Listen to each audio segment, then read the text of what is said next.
Hello guys! Ngayong araw pala ay naisipan kong gumawa ng chili garlic oil at namalengke na din ng ulam. At yan pala yung mga pinamili ko sa palengke. Inuna ko pala linisin yung manok kasi ibababad ko siya para pag-ihaw mamaya. Kalamansi at asin pala ang pinanglilinis ko sa manok para matanggal yung lansa at mas malinis. Ayan, at ilalagay ko na yung kalamansi at lagyan ng asin at lalamas-lamasin. Ganyan pala ako maglinis.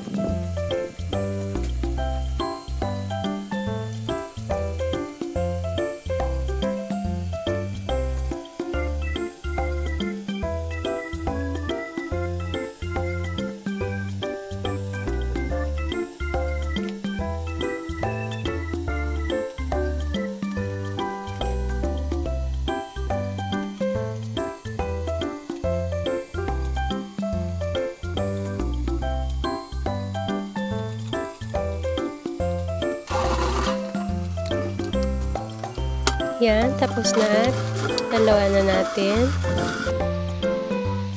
At dito ibababad ko na yung uulamin namin ngayon. Lagyan ko ng kalamansi at saka bawang.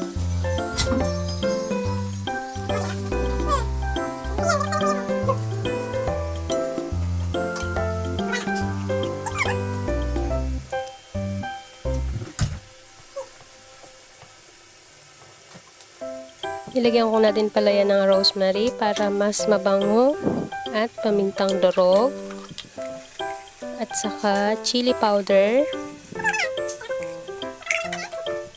at toyo. Dahil naubusan pala ako ng oyster sauce, pabili pa ako sa anak ko. Ilalagay ko mamaya. Ayan, halo-halo ko lang at tinusok-tusok ko din pala yan para mas mabilis niya masipsip yung mga ingredients.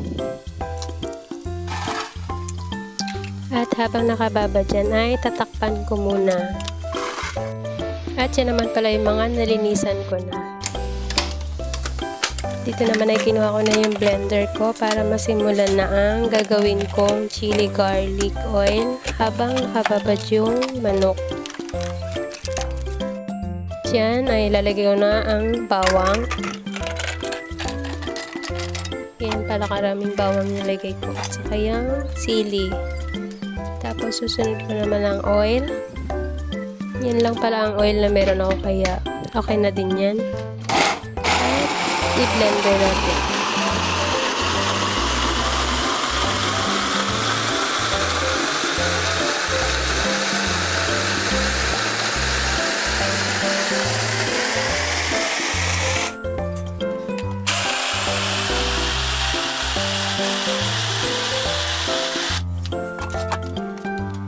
Ayan, chinek ko pala kung may natitira pang mga buo.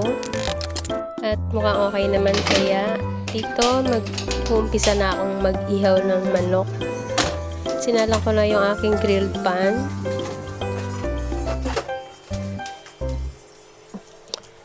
Maglalagay pala muna ako ng butter.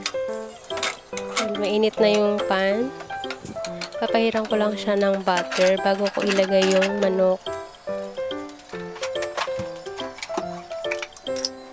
At ilalagay ko naman na ngayon ang manok. Yan. Yan ay ulam naming tatlo. Ako at saka yung dalawa kong anak. Dito naman ay magsasalang na ako ng paglulutuan ko ng chili garlic. Yan. Dahil mainit na yung kaldero, ilalagay ko na yung blender ko. Hininaan ko na din yung apoy. Dahil lulutuin lang natin to sa mahinang apoy. Yan, at sinisimot ko nga lang yung blender dahil sayang naman. Simutin lang natin para makuha natin lahat.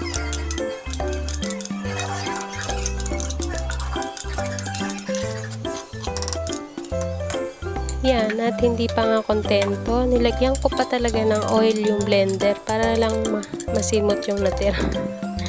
Kaya siguro na parami yung oil. Hindi ko alam yung eksaktong sukat, pero ginawa ko lang kung ano yung nasa isip ko. Na parami yung oil ng chili garlic ko. Pero okay lang yan. Kasi pang bahay lang naman yun. Yan, at hinalo-halo ko nga lang pala yan. Dinagdagan ko pa ng oil. Feeling ko kasi parang kulang sa oil. Hindi ko kasi nakikita hanggat hindi siya luto eh. So, nung kumulo na siya, saka ko lang na-realize na maraming oil. Pero wala na akong magagawa, tapos na eh.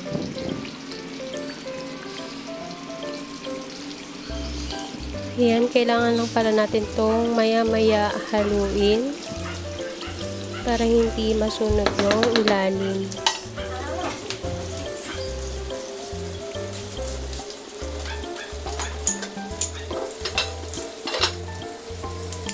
Nilagyan ko pala yan ng pamintang durog, ng asin. Ayan. At saka oyster sauce. Yan, halu-haluin ulit.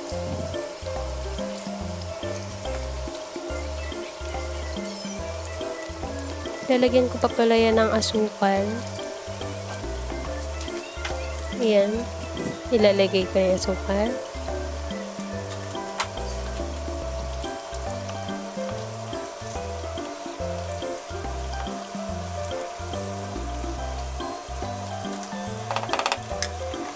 At i-check ko rin pala yung manok. Ayan, binaliktad ko na. Para pagluto ng manok ay luto na din yung chili garlic. Pwede na namin gamitin. At syempre, haluin na naman ng haluin yung ating chili garlic. Walang tigil kahahalo.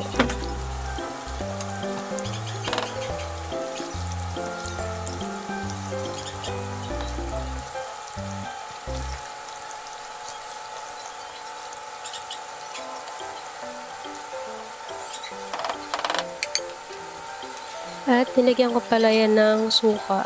3 takip ng suka. Nagpalat din pala ako dyan ng sibuyas. Ilalagay ko dun sa pan. Para masarap din kasi yung inihaw na sibuyas. Ayan, nilagay ko na dun. At hinalo ko ulit ang chili garlic. At ito, check ko na naman yung manok. Ayan, malapit nang maluto. Ayan, ready na yan. At mukhang ready na din yung ating chili garlic. Luto na yan. Palalamigin ko lang yan bago ko ilagay sa bote. At yan yung manok. Okay na yan. Ready to eat na. Nakakain na pa kayo ng inihaw na sibuyas. Manamis na miss yun. At ito na pala yung malamig na yan, yung chili garlic. Ilalagay ko na yan sa bote. Yan. Meron pala akong mga bote dito na itinabi ko. Yan. Isalin ko lang yan sa bote. Naparami lang talaga yung oil, pero okay lang yan. Pang bahay lang naman, hindi naman paninda.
At yan, naisalin ko na. 4 na bote pala yung aking nagawa. Punasan ko muna yung katawan ng bote at tatakpan.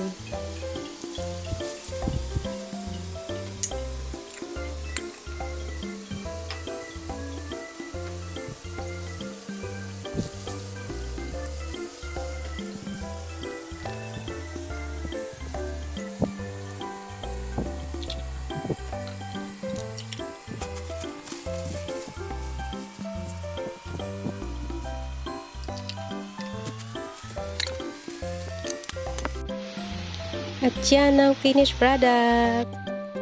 Ready to eat.